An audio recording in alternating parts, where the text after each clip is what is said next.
Welcome to the Smack Talk, where I do a weekly recap highlight of what happened the night before. That's it. Nothing too exciting. I'm assuming you've already watched the show and you're just coming here to see my goofy, silly, ridiculous take on what happened. So Drew McIntyre and Sheamus both emerged victorious at the Fatal 5-Way because they were each pinning somebody while there was two refs in the ring, each pinning, each pinfall. Yeah, you know what I'm saying. Watch the match.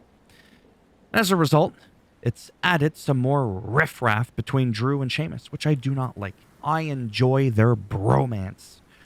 But now they're facing each other next week to find out who's going to be the rightful contender to rise up and challenge Gunther at WrestleMania 39 for the ugly-looking Intercontinental Championship belt. Title. Whatever.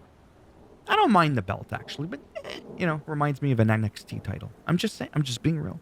I'm old school. I like the old school IC title. Maybe we've seen too much of it.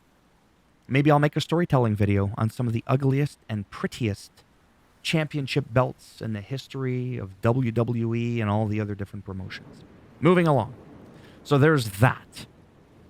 Now we've got Rey Mysterio, who's been inducted. Well, he hasn't been inducted. He's been listed. Whatever. He's been called forth to be inducted in the 2023 WWE Hall of Fame. And rightfully so. It's Rey Mysterio. Like, you literally don't need to say anything after the word Mysterio.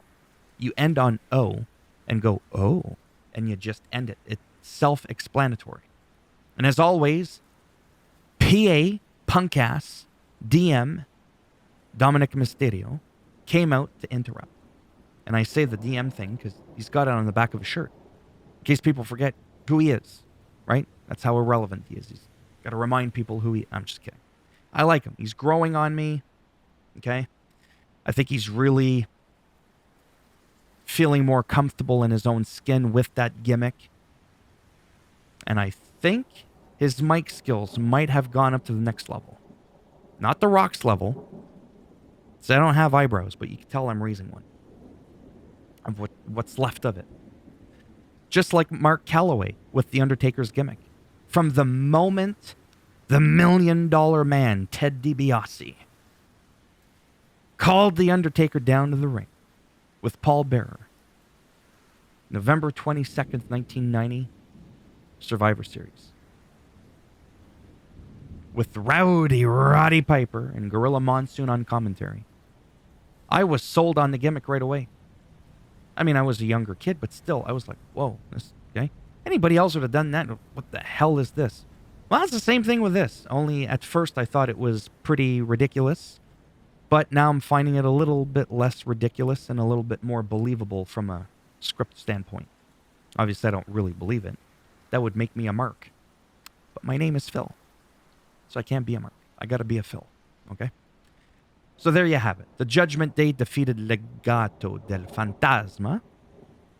And at the end, PA was like, you know what? I got this. Me and the Poppy solo in the ring.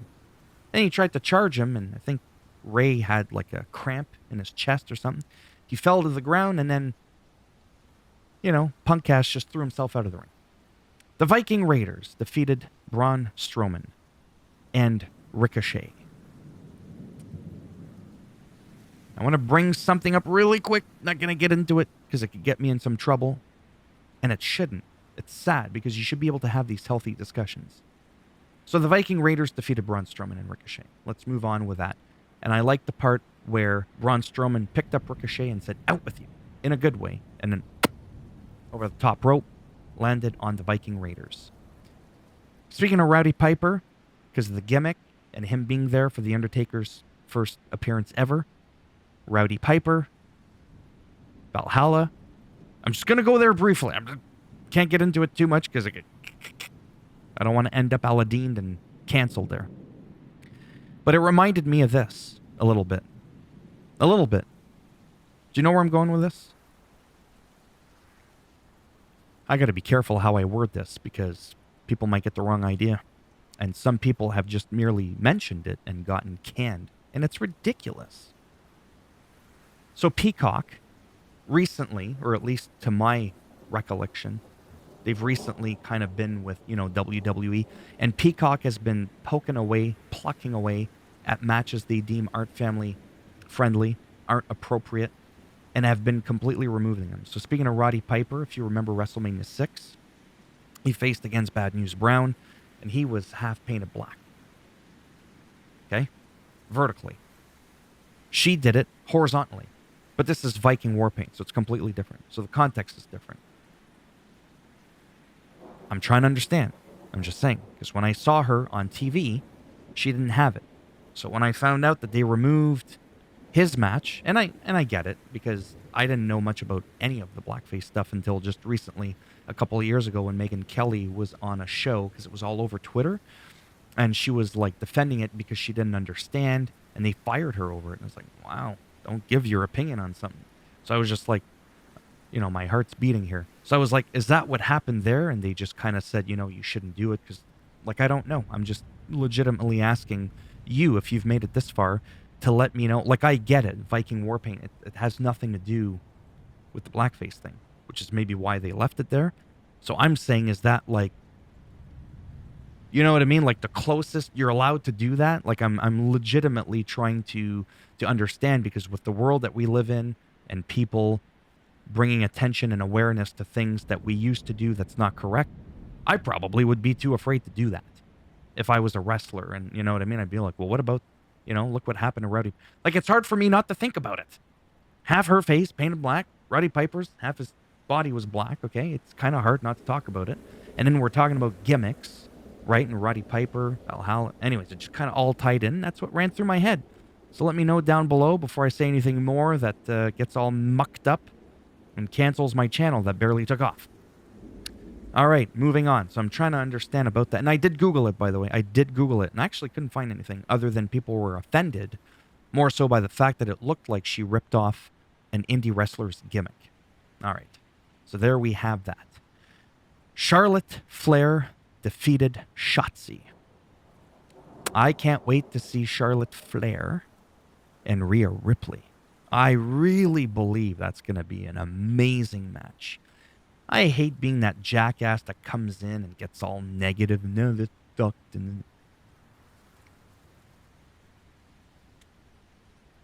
But the match felt sloppy. Sloppy Shotzi. It's not a nice thing to say. But I watched the match.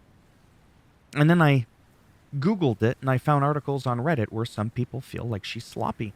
The match felt uncoordinated and awkward. Like you could see the scripting in there. Like some moves weren't, okay, I was supposed to do that. Okay.